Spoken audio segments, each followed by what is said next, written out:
Hello investors.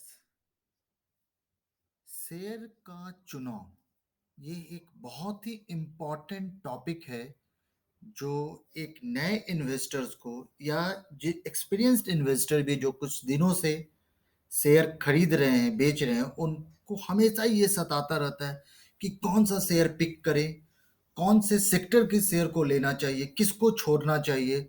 क्योंकि हमेशा ये देखा जाता है कि बहुत सारे इंफॉर्मेशन आते रहते हैं, बहुत सारे न्यूज़ मार्केट में मिलते रहते हैं। तो हमारा दिमाग कंफ्यूज हो जाता है कि हम लोग को एग्जैक्टली किस कंपनी का शेयर लेना चाहिए।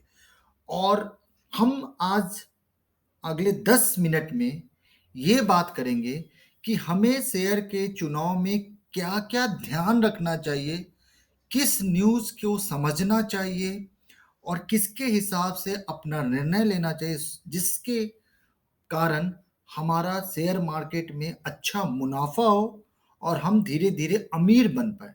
ना कि हम किसी ऐसे कंपनी के शेयर को खरीद लिया है और इंतजार कर रहे हैं क्योंकि किसी ने टिप्स दिया था और टिप के हिसाब से हमने खरीद लिया और हम इंतजार कर रहे हैं उसके बढ़ने का और महीनों महीनों या साल बीतते जा रहे हैं और हमारा शेयर जस का तस है या वो पीछे नीचे जा रहा है। तो आइए हम लोग एक डिटेल्ड एनालिसिस करते हैं अगले 10 मिनट में, सिर्फ जो समझते हैं कि हमें शेयर के चुनाव में किस किस बातों का ध्यान रखना चाहिए। सो सबसे पहली बात जो इन्वेस्टर्स कहते हैं कि अगर आप किसी भी अच्छे इन्वेस्टर्स के पोर्टफोलियो को देखें, so they are focusing top down approach. Top down approach क्या होता है?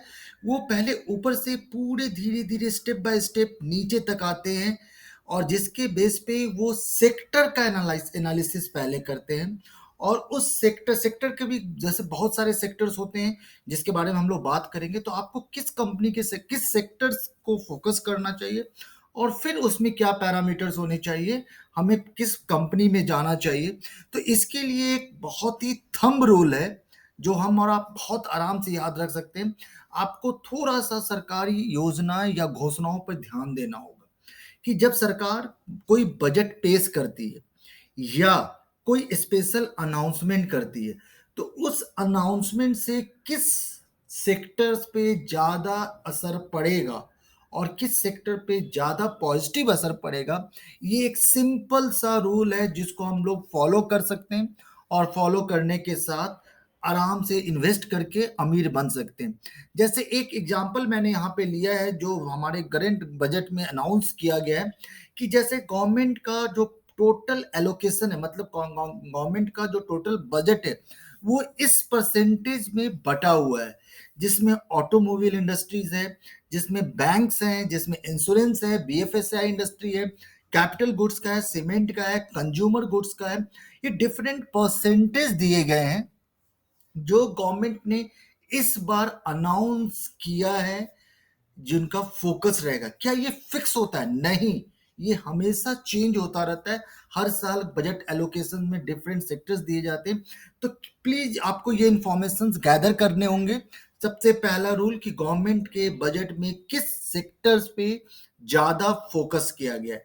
जब हमें एक बार पता चल जाता है कि गवर्नमेंट किस सेक्टर पे फोकस कर रही है, तो जैसे मैंने यहाँ पे निकाला है कि टॉप 4 सेक्टर्स ऑफ निफ्टी, जो 4 मेजर सेक्टर्स पे गवर्नमेंट यहाँ पे फोकस कर रही है, वो है फिनेंशियल सर्विसेज जैसे बीएफएसआई, फिर है oil and gas, consumer goods and IT industry. अगर आपने पहले के चार्ट देखे हैं तो उसमें आप देख सकते हो यहाँ पे कि कंज्यूमर गुड्स 13% का है, बीएफएसआई में 31% का है, ऑयल एंड गैस में 16.4% है और यहाँ पे टेक्नोलॉजी आईटी में 14% का गवर्नमेंट का बजट का एलोकेशन है। इसका मतलब इस चार्ट से क्या समझ में आता है कि डायरेक्टली 4 सेक्टर्स में गवर्नमेंट आने वाले समय में फोकस करने वाली है। तो अगर हम आपको एग्जांपल देते हैं अभी 4 सेक्टर्स में गवर्नमेंट फोकस कर रही है तो हम इसमें से कैसे टॉप डाउन अप्रोच यूज कर सकते हैं। तो इसका एक इंस्टेंस में देखिए, जैसे अगर गवर्नमेंट ने अनाउंस किया कि आने वाले समय पे हम रोड कंस्ट्रक्शन पे फोकस करेंगे, हम कंट्री के अंदर इंफ्रास्ट्रक्चर डेवलप करेंगे, हम अच्छे क्वालिटी की रोड्स बनाएंगे, तो हमें तुरंत दिमाग लगाना पड़ेगा अगर रोड बनेगी, ज्यादा से ज्यादा रोड बनेगी और गवर्नमेंट ने अच्छा पैसा खर्च कर रही है, तो इस कंस्ट्रक्शन से किस किस इंडस्ट्री को फायदा हो सकता है। जैसे आप लोग कॉमन सेंस में कह सकते हैं रोड बन रही है तो सीमेंट की जरूरत होगी, रोड बन रही है तो स्टील की जरूरत होगी, लो रोड बन रही है तो लॉजिस्टिक की जरूरत होगी। तो ये सारे सेक्टर्स में बहुत ही अच्छा ग्रोथ आप देखेंगे। स्टील हुआ, सीमेंट हुआ, लॉजिस्टिक्स हुआ, ऑयल हुआ, रियल एस्टेट हुआ, होटल इंडस्ट्रीज हुआ, टेलीकॉम हुआ। तो ये एक रोड कंस्ट्रक्शन से ये सारे ग्रोथ होने वाले। अगर यहां तक हो गया मतलब क्या, आपने टॉप डाउन अप्रोच फॉलो किया और टॉप डाउन अप्रोच में आपने गवर्नमेंट के बजट सुने, उसके हिसाब से आपने सेक्टर्स निकाल लिया, फिर सेक्टर्स के हिसाब से आपने समझ लिया कि हाँ ये 4 सेक्टर्स थे। तो मैंने एक एग्जांपल लिया, आप भी चारों का अलग अलग एनालिसिस कर सकते हो कि किस पे इसका इफेक्ट दिखेगा। अब इसके बाद क्या करना है, हमने पता कर लिया कि हमारे पास सेक्टर्स है, अब इसमें से हम किस कंपनी का स्टॉक्स लें। सेक्टर्स का तो डायरेक्ट स्टॉक्स हम ले नहीं सकते जनरली, तो कुछ सेक्टर्स में है लेकिन जनरली हम लोग नहीं ले सकते। तो फिर हम क्या कर सकते हैं, तो इसके लिए आपको सबसे पहले जाना होगा, आप उस सेक्टर में से सबसे पहले कंपनी के स्टॉक्स को पिक करना शुरू करिए।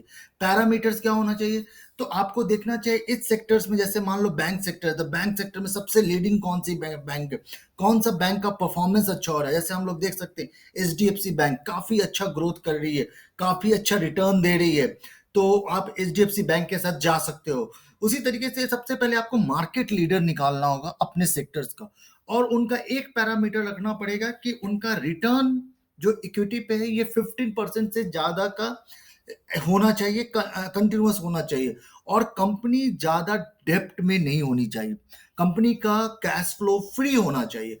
अगर कोई भी कंपनी आप अपने चूज किए हुए सेक्टर्स में से, मींस जिस सेक्टर पे गवर्नमेंट फोकस कर रही है उसमें से आपने मार्केट लीडर निकाल लिया और उनके रिटर्न चेक कर लिया, अगर वो 15% से ज्यादा का ग्रोथ रेट दे रही है और उसके पास ज्यादा डेप्ट नहीं है, तो आप अब आंख बंद करके यहां से कंपनी के शेयर्स को ले सकते हैं।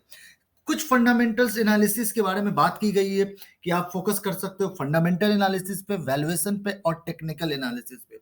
दोस्तों यहाँ पे ये बात ध्यान देने की जरूरत है कि ज्यादा एनालिसिस करके एनालिसिस पैरालिसिस में नहीं जाना है। बहुत ज्यादा एनालिसिस करेंगे तो आपको कंफ्यूजन होगा, कोई कंक्लूजन नहीं मिलेगा।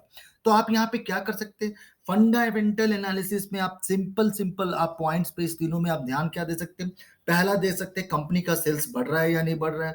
कंपनी का अगर सेल्स बढ़ रहा है तो कंपनी पे डेप्ट बढ़ रहा है या डेप्ट कम हो रहा है। अगर कंपनी का डेप्ट बढ़ रहा है, कंपनी के पास अच्छा खासा एसेट्स है और कंपनी का चार्ट शो कर रहा है कि वो कंटिन्यूअस अपने ऊपर ग्रोथ कर रहा है।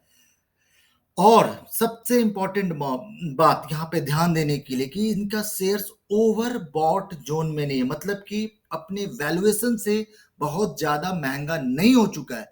बस आप इन बातों पे ध्यान देके उस सेक्टर के मार्केट लीडर को बहुत आराम से शेयर चूज कर सकते हैं। तो अगर हम लोग उसको जस्ट समराइज करें, एक आम इंसान की भाषा में समझने की कोशिश करें, ज्यादा एक्सपर्ट में ये टेक्निकल एनालिसिस में नहीं जाना है, तो नंबर वन आपको टॉप डाउन अप्रोच लेना है और उसके लिए आपको गवर्नमेंट के डिसाइड किए गए बजट जिस पे वो गवर्नमेंट फोकस कर रही है, उस बजट का एक लिस्ट बनाना है कि कौन कौन से सेक्टर पे उसका असर पड़ेगा। जिस सेक्टर पे गवर्नमेंट ध्यान दे रही है, उस पर खर्च करने जा रही है, उस सेक्टर से साइमल्टेनियसली इफेक्ट किस किस डिपेंडेंट कंपनीज पे पड़ता है।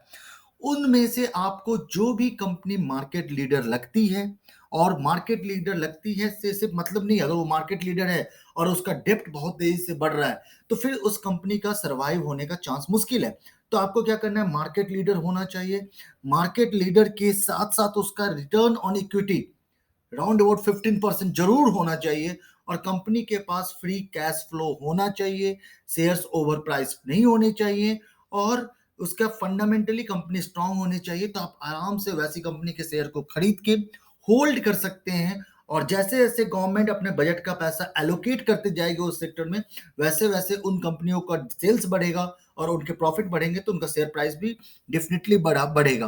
तो इस तरीके से हम अपने इन्वेस्टमेंट को बढ़ा सकते हैं। और मुझे ऐसा लगता है कि आप लोग को ये क्लियर सिंपल तरीका समझ में आया कि एक इन्वेस्टर अपने शेयर को कैसे चूज कर सकता है और कॉन्फिडेंस रह सकता है अपने इन्वेस्टमेंट के साथ, ना कि टिप्स के साथ इन्वेस्टमेंट करने के बाद टेंशन बनाए रख सकता है। तो अगर आपको ये वीडियो समझ में आया और आपको अच्छा लगा तो हमारे चैनल को लाइक सब्सक्राइब जरूर से करें और बेल आइकन प्रेस करें। Thank you so much.